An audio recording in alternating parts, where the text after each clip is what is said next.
Breaking news చూస్తున్నాం. తెలంగాణ కాంగ్రెస్ లో ఇప్పుడు ఫ్లెక్సీ వార్ మొదలైంది. స్టేట్ యూత్ కాంగ్రెస్ అధ్యక్షుడు జక్కిడి శివచరణ్ రెడ్డి పైన తీవ్ర నిరసన వ్యక్తమవుతుంది. పోచబోయిన ఈశ్వరమ్మ యాదవ్ పై ఆయన చేసిన అనుచిత వ్యాఖ్యలే ఇందుకు కారణంగా తెలుస్తుంది. ఆ కామెంట్స్ వెంటనే వెనక్కి తీసుకొని శివచరణ్ రెడ్డి క్షమాపణ చెప్పాలని బీసీ యాదవ సంఘాలు డిమాండ్ చేస్తున్నాయి. ఈ ఆందోళన మన్సూరాబాద్లోని శివచరణ్ రెడ్డి ఇంటి ముట్టడికి దారితీసింది. పరిస్థితి ఇప్పుడు ఉద్రిక్తంగా కనిపిస్తోంది.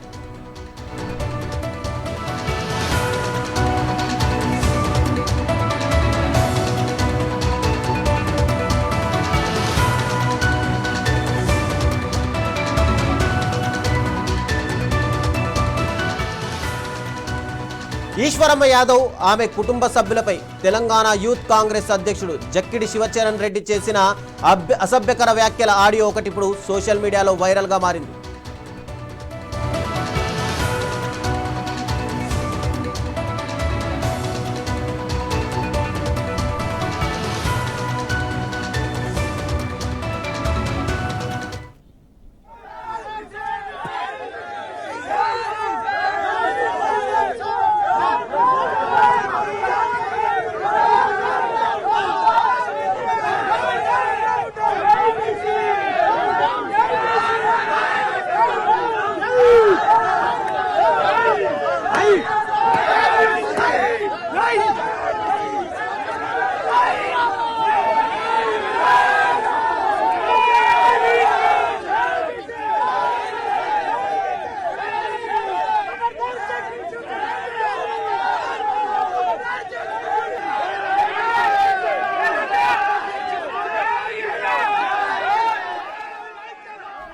Yadadri temple development authority trust board సభ్యురాలిగా ఈశ్వరమ్మ నియామకం సందర్భంగా ఏర్పాటు చేసిన ఫ్లెక్సీల్లో టీపీసీసీ ప్రతినిధి శివచరణ్ రెడ్డి తండ్రి జక్కిడి ప్రభాకర్ రెడ్డి ఫోటో లేకపోవడంతో ఈ వివాదం మొదలైంది. తండ్రి ఫోటో లేని ఫ్లెక్సీలను చించేస్తానని శివచరణ్ రెడ్డి హెచ్చరించారని ఆరోపణలున్నాయి. CM Revanth Reddy, TPCC chief Mahesh Kumar Goud తర్వాత రాష్ట్రంలో నెంబర్ 3 అని కూడా ఆయన అన్నారని తెలుస్తోంది. ఈ వ్యాఖ్యలపై బీసీ సంఘాలు, యాదవ సంఘాల నాయకులు తీవ్ర ఆగ్రహం వ్యక్తం చేశారు. వెంటనే శివచరణ్ రెడ్డి క్షమాపణ చెప్పాలని డిమాండ్ చేస్తూ మన్సూరాబాద్లోని ఆయన ఇంటిని ముట్టడించారు.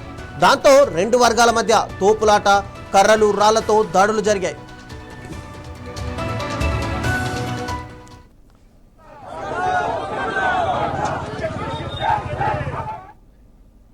ఇక ఇదే అంశానికి సంబంధించి మరింత సమాచారం మా ప్రతినిధి రాజ్ కుమార్ అందిస్తారు. రాజ్ కుమార్, చెప్పండి. అంటే నిన్నటి నుంచి చూస్తే కనుక అటు ఈశ్వరమ్మ వర్గీయులకు, అటు టోటల్గా శివచరణ్ రెడ్డికి సంబంధించినటువంటి వర్గీయులకు మధ్య తీవ్ర ఉద్రిక్త వాతావరణం నెలకొంది. అంటే ఇక్కడ కేవలం యాదవులకు ఎందుకు ఇచ్చారు, బీసీలకు ఇచ్చారు అనే దాని మీదనే ఈ ఉద్రిక్తత చెలరేగింది అనుకోవాలా? ఎస్ రవిచంద్ర, మనకు స్పష్టంగా కనబడుతుంది. ఎందుకంటే ఆయన యొక్క వ్యాఖ్యలు నేను చూసినట్లయితే చాలా అహంకారపూరిత వ్యాఖ్యలు. కాంగ్రెస్ లోనే ఉంటూ కాంగ్రెస్ ప్రభుత్వం, సీఎం రేవంత్ రెడ్డి తీసుకున్న నిర్ణయాన్ని కూడా వ్యతిరేకించాడంటే ఇది కులహంకార వ్యాఖ్యలుగా బీసీ సంఘాలు ఆరోపిస్తున్నాయి.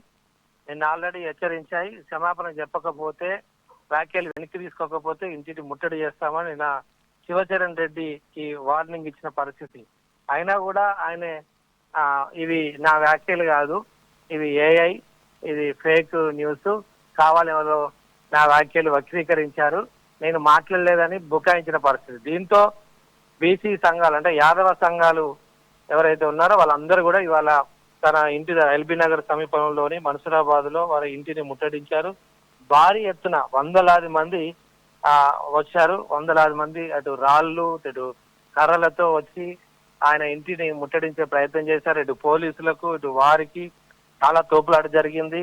దాదాపు ఎల్బీ నగర్ చౌరస్తాలో మరి 10 కిలోమీటర్ల మేర ట్రాఫిక్ జామ్ అయిన పరిస్థితి. పోలీసులు తీవ్రంగా శ్రమించి ట్రాఫిక్ ని క్లియర్ చేయడానికి దాదాపు 3 గంటలు పట్టింది. సో యాదవ సంఘాలు, ఎందుకంటే ఆమె ఒక మహిళ తర్వాత పెద్ద వయసు ఆమెను అట్లా విమర్శించడం, అలాంటి బూతు వ్యాఖ్యలు చేయడం, ఆరోపణలు విమర్శలు చేయడం. పార్టీలో రాజగోపాల్ రెడ్డి కూడా ఆరోపించారు, నాకు తెలియకుండా వైటీడీ బోర్డు మెంబర్స్ ను ఎట్లా చేస్తారు, ఉమ్మడి నల్గొండ జిల్లాకు సంబంధించిన ఒక నేతగా మాకెవరు సంప్రదించలేదన్నాడు, మేము అధిష్టానానికి ఫిర్యాదు చేస్తామన్నాడు. అది వేరే, అది హుందాగా ఆరోపణ చేయడం. కానీ ఇతను వ్యక్తిగతంగా ఒక మహిళ మీద అది కూడా బూత్ పురాణం అందుకోవడము, ఆ ఫ్లెక్సీలను చించేస్తా, అక్కడ ఉండద్దు, ఫ్లెక్సీలు కట్టద్దు, మా డాడీ ఫోటో లేదు ఇందులో, అసలు ఎవరు ఇచ్చారు ఈ పోస్టు మాకు తెలియకుండానే, ఇలాంటి అహంకారపూరిత వ్యాఖ్యలు. అంటే కేవలం యాదవులకు ఇచ్చారు అంటే బీసీ వర్గానికి సంబంధించి అంత పెద్ద ఒక బోర్డులో వైటీడీ అనేది ఒక మన తెలంగాణలోనే ఇప్పుడు ఫేమస్ దేవస్థానం. సో దానికి ఒక బోర్డు మెంబర్ గా ఈమెను పెట్టడం అనేది ఆయన జీర్ణించుకోలేకనే ఇలాంటి వ్యాఖ్యలు చేశాడు అనేది యాదవ సంఘాల ఆరోపణ.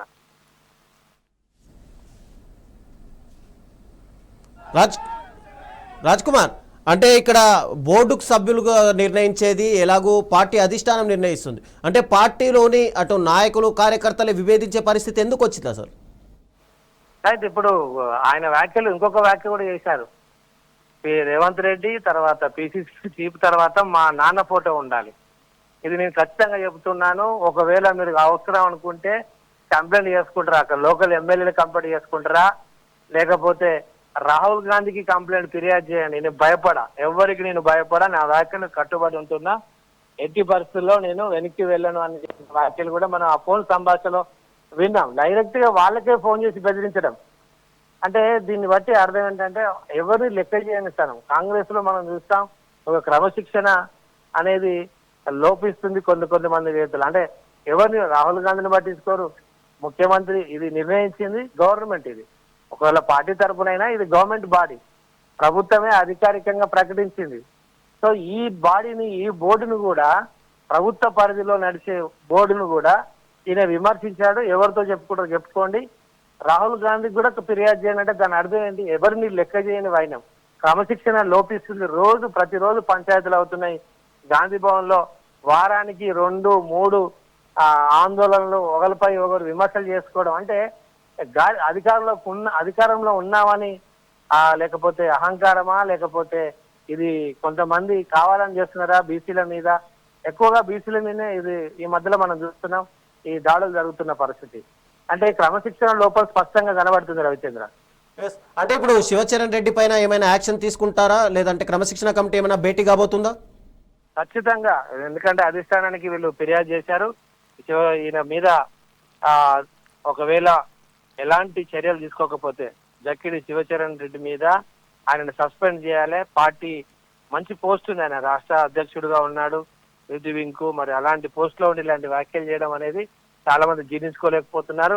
వెంటనే క్షమాపణలు చెప్పాలి, బహిరంగ క్షమాపణలు చెప్పాలి, వ్యాఖ్యలు వెనక్కి తీసుకోవాలి. భవిష్యత్తులో బీసీల మీద ఇలాంటి వ్యాఖ్యలు చేయాలని బాహటంగా ఒప్పుకోవాలి. లేకపోతే ఆందోళన ఉధృతం చేస్తాం, గాంధీ భవన్ ముట్టడిస్తామని వీళ్ళు హెచ్చరించిన నేపథ్యం. ఈ రోజు చూస్తే చాలా మంది వచ్చారు రోడ్డు మీదకి. ఒక విధంగా చెప్పాలంటే అందరూ షాక్ అయిన పరిస్థితి, చాలా పెద్ద ఎత్తున రోడ్డు మీదకి చేరుకున్నారు. సో ఇప్పుడు పిసిసి రంగంలో దిగినట్టుగా సమాచారం. ఎందుకంటే పిసిసి కూడా ఈ యొక్క ఫిర్యాదు అందింది. ఖచ్చితంగా ఆయనకు షోకాజ్ నోటీసులు జారీ చేయాలని పార్టీ ఆలోచిస్తుంది. ఈ రోజు కానీ రేపు కానీ అది షోకాజ్ నోటీసులు పిసిసి క్రమశిక్షణ సంఘం మల్లో ఆధ్వర్యంలో ఏదైతే డిసిప్లినరీ యాక్షన్ కమిటీ ఉందో వాళ్ళు నోటీసులు ఇవ్వడానికి కూడా రెడీ అయినట్టుగా తెలుస్తుంది. ఆయనకు సంజాయిషి కూడా తీసుకునే అవకాశాలు స్పష్టంగా కనబడతాయి. ఒకవేళ ఈ తంతు పిసిసి నుంచి కనుక ఇవాళ కనుక జరగకపోతే రేపు గాంధీ భవన్ ను ఖచ్చితంగా ముట్టడిస్తామని బీసీ సంఘాలు, ముఖ్యంగా యాదవ సంఘాలు అన్ని కూడా పిలుపునిచ్చిన పరిస్థితి. రాజ్ కుమార్